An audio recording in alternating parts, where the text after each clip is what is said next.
Hello, this is Batcave Comics. I'm about to do a large haul video. I don't think I've done a video, well, not for like 2 weeks, and I've also had quite a few comics that I haven't shown before. So this video is going to show a selection of comics from modern, bronze, silver, gold. So here we go. This is Vengeance of Vampirella #1, which is, I believe this is the Middleton variant. This is a pretty cool cover. Another Vengeance of Vampirella. This is the Lucio Perillo variant. Hopefully they can see this in the light. I forgot to check who this variant. This is a Captain Marvel #11. That's a nice variant. I don't actually know who did that. I should have checked, but I'm sure somebody could figure that one out. Dragon Slayer #1. That's a 1980s, I think, or late 80s, I think. No, I can't remember. Red Sonja,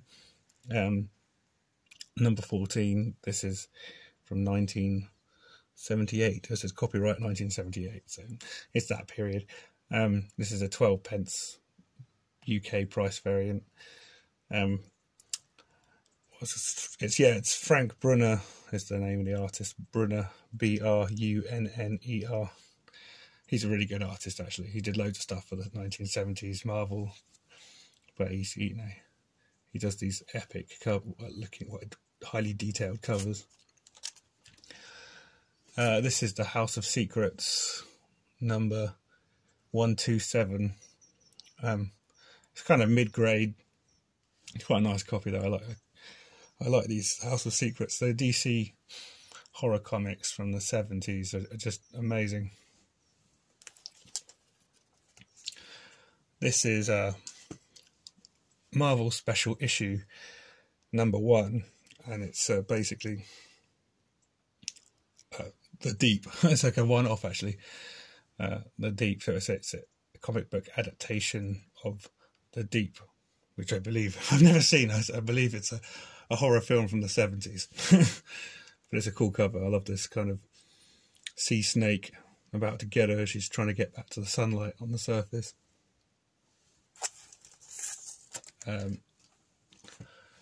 Marvel Classics. So there's a range of comics called the Marvel Classics, which is also another 70s era range of Marvel comics, and one of them is Mysterious Island. So this is issue 11 of Marvel Classics, Mysterious Island. And then there's like other adaptations of classics.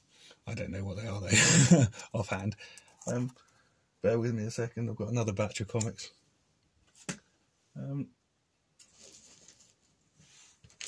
So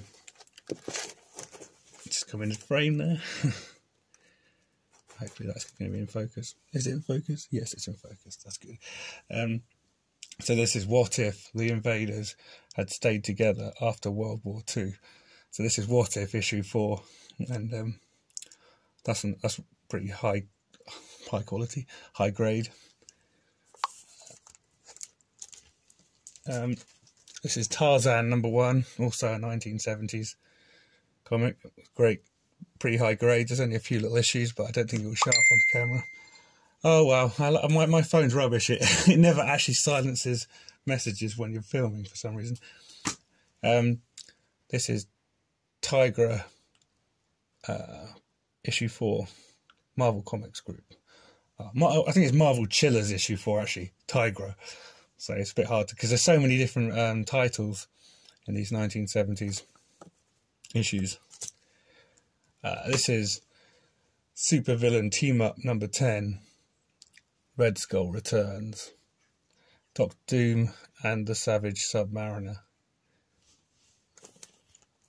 This is Thor, issue 257, 12p UK price variant. You can pick up these Bronze Age Thors really cheap, like under $5. Like way under $5 if you search the deep depths of eBay. This is Mighty Thor 279, 12p variant. Again, another awesome cover. This is Marvel Superheroes issue 40, featuring the Hulk and the Submariner. I love this cover just because of the perspective on him, like just being shot at, and all the soldiers down on the dockyard. Well, I think they're soldiers down on the dockyard, staring up at what's going on. It's hard to tell, they're like smaller than Ant-Man. These ones aren't actually bagged and bought because I literally got them yesterday and they were sent like 3 comics in a single bag. So this is Captain America 283. It's going to fall over. Captain America 281. And then I've got a final batch of comics to show you. I really hope that my space lasts. Doctor Strange #6. I love these Doctor Strange comics from this era. In fact, basically all the Bronze Age comics are amazing. Iron Man '96. That's an awesome cover. It looks like the films are plural, but it's quality, just the artwork. Another Iron Man 110, another 12p variant. I pick up the 12p variants because, one, they're easier to find in the UK, but also they're cheaper because a lot of people don't want them. And I think which is funny because when they printed the comics, that they all come off the same production line. They just print a small proportion of them as pence variants. So, Marvel Triple Action reprints. This is Marvel Triple Action #8. This is awesome. The colours, and again, these are like sub $10 comics. So if you're looking for like nice vintage comics for Marvel, you can pick up near mint or very fine plus at least comics for like $10, $20, which is actually, you know, as cheap as it gets really. This is Journey into Mystery 59. This is a UK price variant. I got that a few weeks ago just in a local comic book shop, hidden in a long box. It's pretty low grade. I mean, I'm going to give it a 1 out of 10. Not official, but it's got a massive rip across the front. And, you know, it looks like it's been got by a dog. This is Fight Comics 86, yeah, Fight Comics 86. I also got this in this local comic book shop. It's like the only Golden Age comic they had, but I randomly found it, or one of the few Golden Age comics, and it's actually a nice comic. It's probably mid-grade. It's got like that defect up the top, but other than that, it's nice. Coming to the end now. This is the Funnies issue 25. So this is from 1938. So this is a nice comic. You can find these in the depths of eBay quite cheaply. So I like the depths of eBay. It's where I spend most of my time. My natural habitat.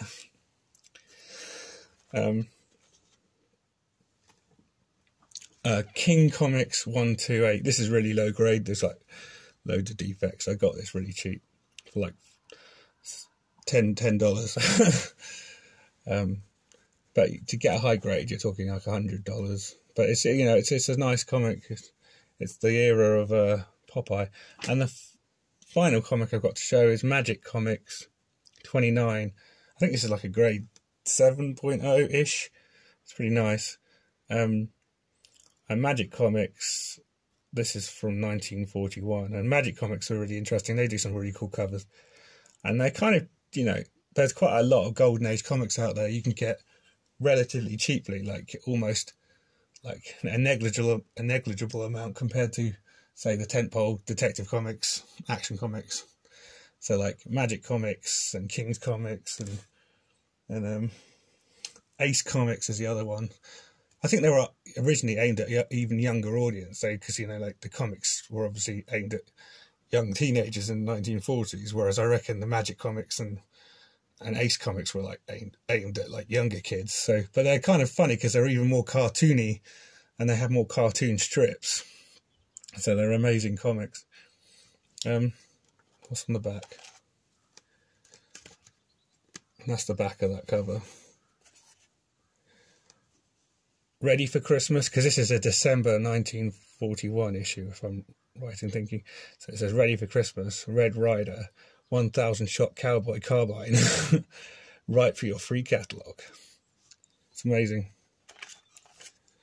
So have a look inside, try and find something before my battery runs out. Just bear with me. Silence has entered the screen. Yeah, so that's a typical page in these kind of issues. There's good artwork. It's definitely value for money artwork. Anyway, that's my haul. I hope you enjoyed it. And this is like my haul of Armageddon. I don't think I'll be doing large Armageddons, large hauls like this very often. But this was a particularly interesting selection of comics for me. Anyway, I digress. Au revoir. See ya.